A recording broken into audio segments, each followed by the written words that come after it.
I recently had two babies virtually back to back. My oldest is 2 years old and my youngest is 8 months old.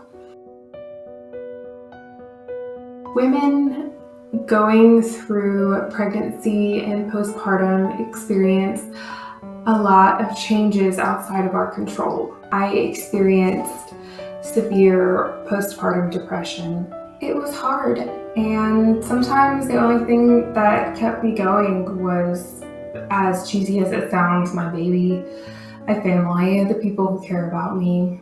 I was able to work, but I was in a very dark place.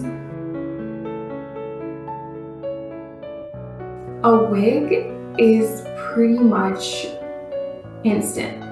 You can achieve pretty much whatever style you want with a wig, and just like that. If you're a busy mom, you can just snap on a wig. Live your best life. And if that means wearing hair pieces, then wear hair pieces. Just look.